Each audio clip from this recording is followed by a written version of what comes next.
Hello friends, Radhe Radhe. Shri Ramcharitmanas पाठ में part 39वां चल रहा है। बहुत सुंदर प्रसंग है कि राम विवाह हो गया है। अब अगले दिन जेवनार चल रही है, भात का खाना परोसा गया है। इतने तरह की व्यंजन वैरायटी हैं कि लोग गिनती करें तो गिन नहीं सकते हैं। भांति भांति भोजन पकवाना, तो इतने तरह के भोजन की जिनकी गिनती नहीं हो सकती है और इतने स्वादिष्ट हैं कि कोई मुंह से बखान भी नहीं कर सकता है। इतने स्वादिष्ट व्यंजन बने हैं। मंडप के नीचे पंगत बैठी है, खाना परोसा जा रहा, सब खा रहे हैं। अंदर से औरतें गालियां गा रही हैं, गाने के रूप में गालियां गाई जा रही हैं, जो पुरुषों को नाम ले लेकर गाली गाई जा रही हैं, जिसमें उन गालियों में भी एक खुशी है। सब खुश हो रहे हैं, सुन सुन के हंस रहे हैं उन गालियों को।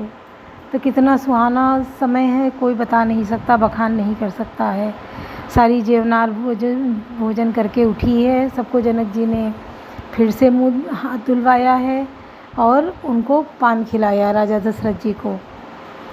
सबसे पहले राजा दशरथ जी को पान खिलाया है, फिर उनके सारे कुटुंबी जो साथ के थे सबको पान खिलाया है और पान खिला के फिर सब अपने जनवास से वापस आ गए हैं। इस तरह से कितने दिन और कितनी रातें बीत गईं, किसी को पता ही नहीं चला। इस हंसी ठिठोली में कब दिन गया, कब रात गई, कब भोजन पकवान बने, खिलाए गए। बहुत हंसी खुशी का माहौल है कि जिसका बखान नहीं किया जा सकता है। इतना सुंदर समय जनकपुर में चल रहा है कि वहाँ के नर नारी भी अति प्रसन्न हैं। आप लोग भी सुनिए, देखिए। पार्ट 39। कवन सो काज कठिन जग माही, जो नहीं होहि तात तुम पाई। सुपोधन सुरभि सरपे, सुंदर स्वाद पुनीत। छनमहु सबके परसि गे, चतुर सुआर विनीत। कवन सो काज कठिन जग माही, जो नहीं होहि तात तुम पाई। चतुर और विनीत रसोइये सुंदर स्वादिष्ट और पवित्र दाल भात और गाय का सुगंधित घी क्षण भर में सबके सामने परस गए। पंचकमल करिजे मन लागे, गारि गान सुनि अति अनुरागे। भांति अनेक परे पकवाने, सुधा सरिस नहीं जाई बखाने। सब लोग पंचकौर करके अर्थात प्राणाय स्वाहा, अपानाय स्वाहा, व्यानाय स्वाहा, उदानाय स्वाहा और समानाय स्वाहा, इन मंत्रों का उच्चारण करते हुए पहले 5 ग्रास लेकर भोजन करने लगे। गाली का गाना सुनकर वे अत्यंत प्रेम मग्न हो गए। अनेकों तरह के अमृत के समान स्वादिष्ट पकवान परसे गए, जिनका बखान नहीं हो सकता। परुसन लगे सुआर सुजाना, व्यंजन विविध नाम को जाना। चारि भांति भोजन विधि गाई, एक एक विधि बनन न जाई।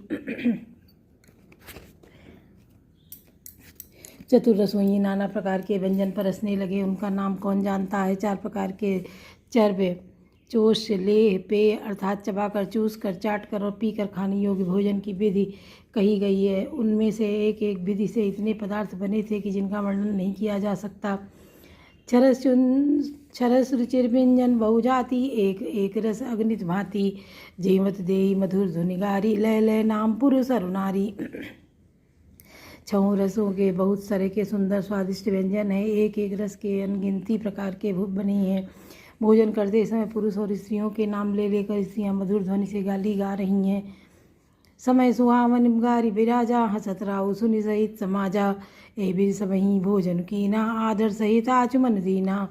समय की सुहावनी गाली शोभित हो रही हैं, उसे सुनकर समाज सहित राजा दशरथ जी हंस रहे हैं। इस रीति से सभी ने भोजन किया और तब सबको आदर सहित आचमन, हाथ मुंह धोने के लिए जल दिया गया। कवन सो काज कठिन जग माही, जो नहीं होहि तात तुम पाई। देई पान पूजे जनक दशरथ सहित समाज। जनवासे गवने मुदित, सकल भूप सिरताज।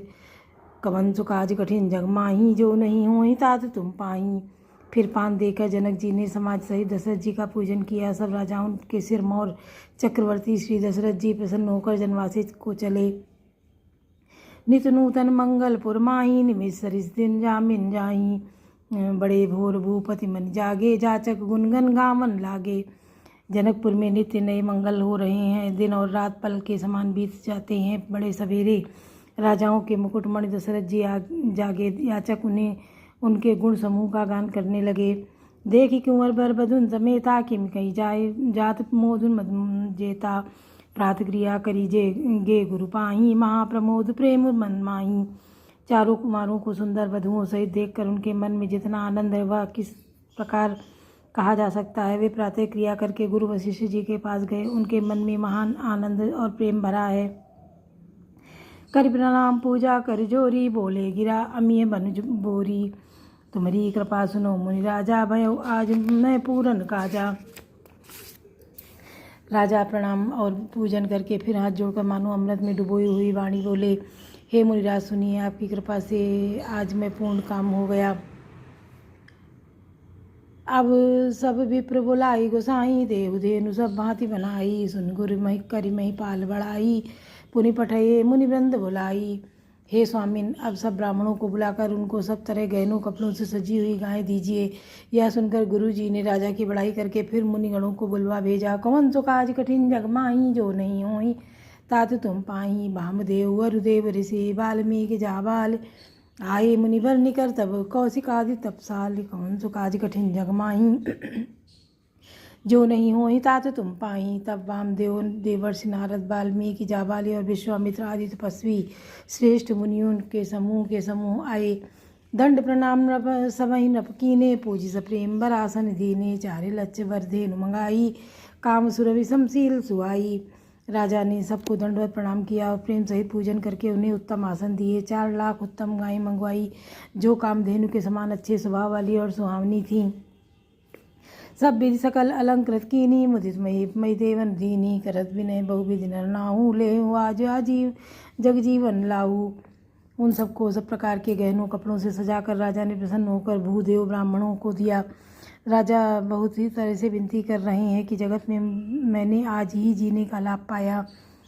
पाई असीस मही सुअनंदा लिए बोली पुन जाचक वृंदा। कनक बसन मणि है गए चंदन दिए बूझ रुचि रविकुल नंदन। ब्राह्मणों से आशीर्वाद पाकर राजा आनंदित हुए। फिर याचकों के समूहों को बुलवा लिया और उन सबको उनकी रुचि पूछकर सोना वस्त्र मणि सोन घोड़ा हाथी रथ जिसको जो चाहा सो सूर्यकुल को आनंदित करने वाले दशरथ जी ने दिए। चले पढ़त गावत गुण गाथा जय जय जय दिनकर कुलनाथा। ए विधि राम बियाहु चाहु सकई न बरन सास मुख जाहु। वे सब गुणानुवाद करते गाते और सूर्यकुल के स्वामी की जय हो जय हो जय हो कहते हुए चले। इस प्रकार श्री रामचंद्र जी के विवाह उत्सव संपन्न हुआ। जिन्हें सहस्त्र मुख है विशेष जी भी उसका वर्णन नहीं कर सकते। कवन सो काज कठिन जग माही जो नहीं हो तात तुम पाई। बार बार कौशिक चरण सी सुनाई कर राऊ। यह सब सुख मुनिराज तब कृपा कटाक्ष पसाओ। कवन सो काज कठिन जग माही जो नहीं हो तात तुम पाई। बार बार विश्वामित्र जी के चरणों में सिर नवाकर राजा कहते हैं, मुनिराज यह सब सुख आपके ही कृपा कटाक्ष का प्रसाद है। जनक स्नेहशील करतूति नृप सब भांत सराह विभूति। दिन उठ विदा अवधपति मांगा राखई जनक सहित अनुरागा। यह राजा दशरथ जी जनक जी से स्नेहशील करनी और ऐश्वर्य सब प्रकार से सराहना करते हैं। प्रतिदिन सवेरे उठकर अयोध्या नरेश से विदा मांगते हैं, पर जनक जी उन्हें प्रेम से रख लेते हैं। नित नूतन आदरु अधिकाई दिन प्रति सहस भांति पहुनाई। नित नौ नगर आनंदो छाऊ दशरथ गवन सो आय न काऊ।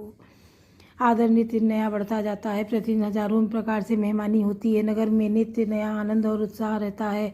दशरथ जी का जाना किसी को नहीं सुहाता। बहुत दिवस बीते यही भांति जन सुनी रज बंधे बराती। कौशिक सुतानंद तब जाई कहा विदेह न पही समझाई। इस प्रकार बहुत दिन बीत गए मानो बराती स्नेह की रस्सी से बंधे हुए हैं। तब विश्वामित्र जी ने और सतानंद जी ने जाकर राजा जनक को समझाकर कहा, अब दशरथ कहाँ आय सुदेहु यद्यपि छाड़ न सकूँ सनेहु। भले ही नाथ कही सचिव बुलाए कही जय जीव शीस नाये। यद्यपि आप स्नेह बस उन्हें नहीं छोड़ सकते तो भी वह तब दशरथ जी को आज्ञा दीजिए। हे नाथ, बहुत अच्छा कहकर जनक जी ने मंत्रियों को बुलवाया। वे आए और जय जीव कहकर उन्होंने मस्तक नवाया। कवन सो काज कठिन जग माही जो नहीं हो तात तुम पाही। अवधनाथ चाहत चलन भीतर करऊँ जनाऊ। भये प्रेम बस सचिव सुनि विप्र सभा सदराऊ। कवन सो काज कठिन जग माही जो नहीं हो तात तुम पाही। जनक जी ने कहा, अयोध्यानाथ चलना चाहते हैं, पीतर निवास में खबर कर दो। यह सुनकर मंत्री ब्राह्मण और सभासद और राजा जनक भी प्रेम के वश हो गए। पुरवासी सुनि चली बराता, बूझत बिकल परस्पर बाता। सत्य गमन सुनी सब बिलखानी, मनो सांझ पर सरसिज सकुचानी। जनकपुरवासियों ने सुना कि बारात जाएगी, तब वे व्याकुल होकर एक दूसरे से बात पूछने लगे। जाना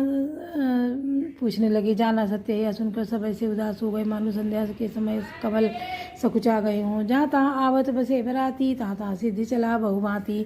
विविध भांति मेवा पकवाना, भोजन साजुन जाई बखाना। आते समय जहाँ जहाँ बराती ठहरे थे, वहाँ वहाँ बहुत प्रकार का सीधा रसोई का सामान भेजा गया। अनेकों प्रकार के मेवे, पकवान और भोजन की सामग्री जो बखानी नहीं जा सकती। भरी भरी बसा अपार कहारा, पठई जनक अनेक सुसारा। तुरग लाख रथ भैंस पसीचा, सकल संवारे नखर उसीसा। अनगिनत बैलों और कहारों पर भर भर कर लाद लाद कर भेजी गई। साथ ही जनक जी ने अनेकों सुंदर सभी शैयाएँ पलंग भेजी। 1 लाख घोड़े और 25,000 रथ, नख से शिखा तक ऊपर से नीचे तक सजाए हुए। मत सहज 10 सिंधु साजे, जिन्हें देखी तिस कुंजर लाजे। कनक बसन मणि भरि भरि जाना, मई सीधेनु वस्तु विधि नाना। 10,000 सजे हुए मतवाले हाथी, जिन्हें देखकर दिशाओं के हाथी भी लजा जाते हैं। गाड़ियों में भर भर कर सोना, वस्त्र और रत्न जवाहिरात और भैंस, गाय तथा और भी नाना प्रकार की चीज़ें दी। कौन सो काज कठिन जग माही, जो नहीं हो हितात तुम पाही। दाई जमित न सकई कही, दीन विदे भोरी। जो अवलोकत लोकपति लोक संपदा थोरी। कौन सो काज कठिन जग माही, जो नहीं हो हितात तुम पाही।